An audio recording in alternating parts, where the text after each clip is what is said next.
నెల్లూరులోని వీఆర్సీ పాఠశాలలో mega parents teachers meeting ఘనంగా జరిగింది.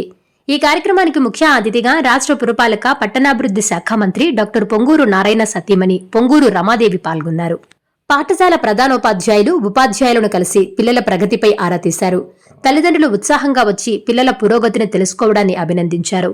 విద్యార్థులతో ఆప్యాయంగా మాట్లాడుతూ వారితో కలిసి భోజనం చేశారు. అనంతరం రమాదేవి మాట్లాడుతూ మూతబడిన వీఆర్సీని నారాయణ సార్ పట్టుదలతో కృషి చేసి అంతర్జాతీయ ప్రమాణాలతో సిద్ధం చేశారన్నారు. 1100 మంది నిరుపేద పిల్లలకు అడ్మిషన్స్ కల్పించి నాణ్యమైన విద్య అందిస్తున్నారన్నారు.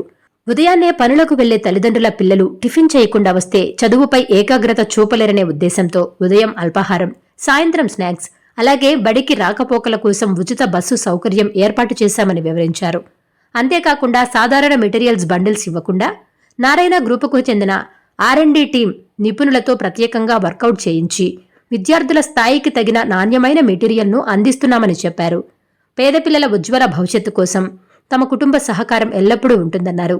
ఈ కార్యక్రమంలో additional commissioner Himabindu, principal Venkatrao, deputy mayor Roopkumar Yadav, మాజీ మున్సిపల్ చైర్పర్సన్ తాళ్లపాక అనురాధ, జిల్లా marketing committee member Gunukula Vijayalakshmi, BJP మహిళా నేత రాజేశ్వరి, టీడీపీ నేతలు యశ్వంత్ రెడ్డి, డాక్టర్ పోకల రవి, సుజన్ కుమార్, దర్శి హరికృష్ణ, ఏడుకొండలు, ఉపాధ్యాయులు, పిల్లల తల్లిదండ్రులు తదితరులు పాల్గొన్నారు. వేదికని అలంకరించిన ప్రజలందరికీ, తర్వాత ఇక్కడ మీ యొక్క, మా యొక్క, మన యొక్క విద్యార్థుల యొక్క ప్రోగ్రెస్ ఎలా ఉంది అనేది తెలుసుకోవటానికి ఎంతో ఉత్సాహంగా స్కూల్కి దాకా వచ్చి టీచర్ని కలవాలి, లేకుంటే హెడ్ మాస్టర్ గారిని కలవాలి, ఇక్కడ ఉన్న వాళ్ళని కలిసి మా విద్యార్థుల యొక్క అభివృద్ధి ఎలా ఉంది అనేది తెలుసుకోవాలి అనుకోవటము చాలా ఆనందకరమైన విషయం అండి. ఇందాక హెడ్ మాస్టర్ గారు వివరంగా చెప్పారు. అది ఏమిటంటే, ఒక స్కూలు ఇన్ఫ్రాస్ట్రక్చరు స్టార్ట్ చేయటము అనేది ఒక్కటే కాదు. అంటే ఒక ఇన్ఫ్రాస్ట్రక్చర్ ఇచ్చి మూతబడిన స్కూల్ని దాన్ని ఓపెన్ అయ్యేటట్టుగా మంచి ఇన్ఫ్రాస్ట్రక్చర్ ఇచ్చి మొదలు పెట్టడము అనేది ఒక చిన్న బిట్ మాత్రమేనండి. కొంచెం పక్కకి రండి అమ్మ, వెనకాల వాళ్ళు కనిపించడం లేదు, కొంచెం పక్కకి. సో ఎక్కువ ఒక ఇన్ఫ్రాస్ట్రక్చర్ ఇచ్చి ఒకటి ఎస్టాబ్లిష్ చేసి హ్యాండ్ ఓవర్ చేయటం అనేది ఒక చిన్న పార్ట్ అండి. మూతబడిన స్కూల్ని చక్కగా ప్రైవేట్ విద్యా సంస్థలకి ధీటుగా అన్ని రకాల హంగులతో కంప్యూటర్ ల్యాబ్ దగ్గర నుంచి, తర్వాత ప్రతి క్లాస్ రూమ్ దగ్గర నుంచి, తర్వాత మీరు అందరూ చూసుంటారు ఇంటరాక్టివ్ ప్యానల్స్. అంటే ఇప్పుడు లేటెస్ట్గా ఏదైతే ఉందో, ప్రైవేట్ సెక్టార్లో ఏదైతే లేటెస్ట్గా ఉందో అవన్నీ కూడాను ఇన్కార్పొరేట్ అయ్యేటట్టుగా, అవన్నీ కూడాను ఇక్కడ మన విద్యార్థులకి అందుబాటులో ఉండేటట్టుగా క్లాస్ రూమ్ అన్నిటినీ కూడాను రూపుదిద్దటం జరిగింది. ఇది మీరందరూ ప్రత్యక్షంగా చూస్తున్నారు గత సంవత్సరం 2 సంవత్సరాలుగా. సో ఇది ఒక పార్ట్ వరకు మాత్రమేనండి. తర్వాత ప్రతిరోజు విద్యార్థులకి సమస్య ఏముంటుంది, ఇందాక మెన్షన్ చేసినట్టుగా కొంతమంది ఉదయాన్నే టిఫిన్ చేయకుండా వస్తున్నారు. ఎందుకంటే వాళ్ళ తల్లిదండ్రులకి ఉదయాన్నే లేచి పనికి వెళ్ళిపోవాలి. అలా అని కూర్చోపెట్టి అంత టైం వెచ్చించి అదన్నీ చూసుకొని వెళ్ళేంత టైం లేక, సరే నువ్వు ఏదైనా తినగలిగితే తిను, లేకపోతే ఉండు, ఫస్ట్ మేము వెళ్ళి భుక్తికి వెళ్ళాలి కదా అనే తొందరలో ఉన్న వాళ్ళు అలా తినకుండా వస్తున్న కొంతమంది విద్యార్థుల్ని మాట్లాడించినప్పుడు తెలుసుకొని అది ఉండకూడదు. అలా పిల్లలు చదవకుండా క్లాస్లో, తినకుండా క్లాస్లో కూర్చుంటే చదువు మీద ఏం కాన్సన్ట్రేషన్ పెట్టగలుగుతారు? మనకి బుద్ధి, దానికి కావాల్సిన ఏదైతే మేత ఉందో అది దానికి పడినప్పుడే మనకి వేరే దాని మీదకి ఫోకస్ వెళ్తుంది, చదువు మీదకి ఫోకస్ వెళ్తుంది. కాబట్టి అటువంటి ఇబ్బంది ఉండకూడదు అని చెప్పేసి మార్నింగ్ బ్రేక్ఫాస్ట్ టిఫిన్ ఉండేటట్టుగా అరేంజ్ చేయటం జరిగింది. తర్వాత రావటంలో కూడాను దూరం నుంచి వస్తున్నారు, వాళ్ళని ప్రతిరోజు ఆటోలలో పంపించాలన్నా, ఇంకో రకంగా రిక్షాలలో పంపించాలన్నా, ఏ విధంగా అయినా పంపించాలన్నా కూడాను వ్యయంతో కూడుకున్నది. సో ఆ వ్యయంతో కూడుకున్నది అలా చేయటంకి ఇబ్బంది పడి అంత మేము సమకూర్చుకోలేము. మేబీ ఇక్కడ ట్యూషన్ ఫీజు లేదు, ఉచితంగా విద్యని చెప్తూ ఉండొచ్చు. కానీ రావటానికి కూడా ఖర్చు అవుతుంది కదా. అందుకని ఉచిత బస్సుల్ని అక్కడి నుంచి మనకి విఆర్ హై స్కూల్కి ఉచిత బస్సుల్ని అరేంజ్ చేసి ఆ విధంగా రవాణా సౌకర్యము, ఉదయం బ్రేక్ఫాస్ట్ సౌకర్యము, అలాగే సాయంకాలం చాలాసేపటి వరకు ఉన్నప్పుడు ఆకలికి ఆగలేరు అనే ఉద్దేశంతో చిన్న స్నాక్ ఇవ్వటము, ఇటువంటివి కూడాను అన్నీ మైన్యూట్గా. ఇది ఒక ఎత్తు అండి. ఇందాట సార్ చెప్పారు మెటీరియల్స్ అనేది ఒక ప్రైవేట్ విద్యా సంస్థల్లో ఎలా అయితే జరుగుతుందో అటువంటి మెటీరియల్సే ఇక్కడ ఇప్పించటం అనేది ఒక భాగం అయితే, అది ఏ లెవెల్ వరకు ఇవ్వాలి అంటే మనం ఏదో మెటీరియల్ ఇస్తున్నాం కదా అని వాల్యూమ్స్ ఒక బండిల్ తీసి ఇచ్చేసేసి ఓకే మేము మెటీరియల్ ఇచ్చాము అనిపించుకోవటం సార్ ఉద్దేశం కాదండి. అది ఏ లెవెల్ వరకు ఇస్తే పిల్లలకు ఉపయోగంగా ఉంటుంది, వాళ్ళు దాన్ని అందుకోగలరు. దీని మీద R&D వాళ్ళని అంటే నారాయణ గ్రూప్లో ఉండే R&D అంటే రీసెర్చ్ అండ్ డెవలప్మెంట్కి ప్రతి సెగ్మెంట్కి అండి, హై స్కూల్కి ఒక సెట్ ఉంటారు, అలాగే ప్రైమరీకి ఒక సెట్ ఉంటారు, ప్రీ ప్రైమరీకి ఒక సెట్ ఉంటారు.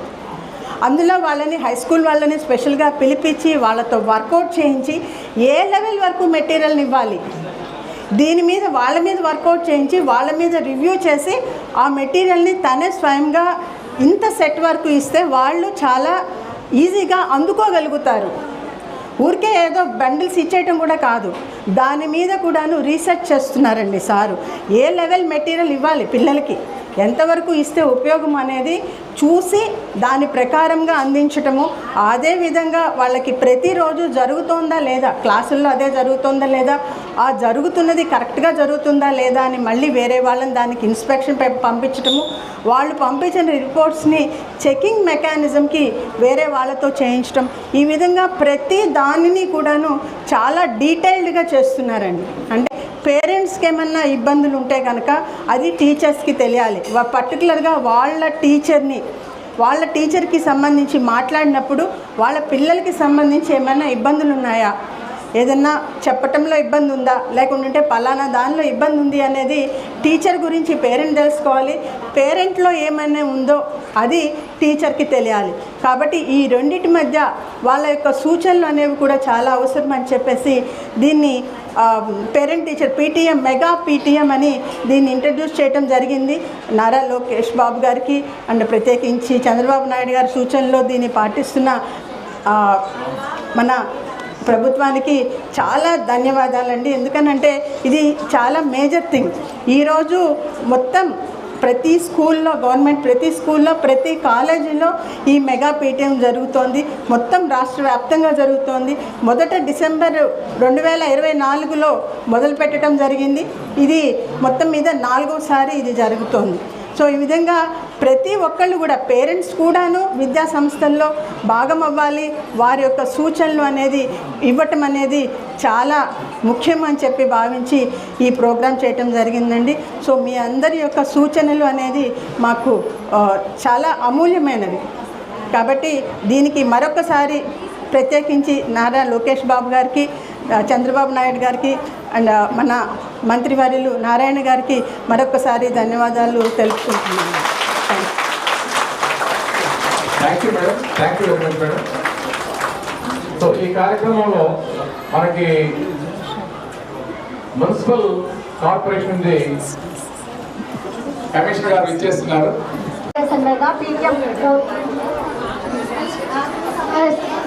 విచ్చేసిన శ్రీమతి పొంగూరు నారాయణ రమాదేవి మేడం గారికి, అలాగే ఈ సభను విచ్చేస్తున్న అధికారులకి, పెద్దలందరికీ, HM సార్కి, వైస్ ప్రెసిడెంట్ సార్కి, టీచర్స్కి, అలాగే తల్లిదండ్రులందరికీ కూడా నా వందనాలు. చాలా సంతోషంగా ఉంది ఈరోజు నాకు. ఎందుకంటే ఈ పేద విద్యార్థుల కోసం నారాయణ సార్ కానీ, వాళ్ళ సతీమణి రమాదేవి గారు కానీ, వాళ్ళ పిల్లలు ఇద్దరు కూడా ఎంతో కృషి చేసి మనలాంటి తల్లిదండ్రుల ఆవేదనను అర్థం చేసుకొని నారాయణ సార్ గారు మన పిల్లలకి ఇంత భవిష్యత్తు ఇచ్చినందుకు నేను మన తల్లిదండ్రుల పేరిట, అలాగే మన విద్యార్థుల పేరిట కూడా అందరికీ వారికి నమస్కారం తెలియజేస్తున్నాను మేడం. అలాగే మీరు ఏదైతే ఆశించారో ఈ ప్రతి ఒక్క బిడ్డ కూడా మీ అభిమానాన్ని అన్నీ కూడా చేరుకొని అంత రిజల్ట్తో ఈ స్కూల్ని ఇంకా అభివృద్ధి పరచాలని, ఈ అభివృద్ధి పరచడంలో మీ సహకారము, టీచర్స్ యొక్క సహకారము, అలాగే తల్లిదండ్రులుగా మా సహకారము, పేరెంట్ని మేము తీర్చిదిద్దుతామని ఈ సభాముఖంగా కూడా మీకు మేము ప్రతిజ్ఞ చేస్తున్నాం మేడం. మీరు ఏదైతే ఆశించున్నారో దానికంటే ఎక్కువగా కూడా మా బిడ్డల్ని మేము ప్రేమించి మీ బాటలో మీకు ప్రతి దానికి కూడా సహకారం అందిస్తాం మేడం. మీరు చూపిస్తున్న ఈ అభిమానానికి మేము చాలా కృతజ్ఞతలం. అలాగే ఎంతోమంది తల్లిదండ్రులు చాలా అభిమానం చెప్పాలని కూడా మీతో అనుకుంటున్నారు. కానీ అందరికీ మాట్లాడే అవకాశం లేకపోయినా వాళ్ళందరి తల్లిదండ్రుల తరపున మీకు కృతజ్ఞత చేస్తున్నాం madam.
Please subscribe SS News AP.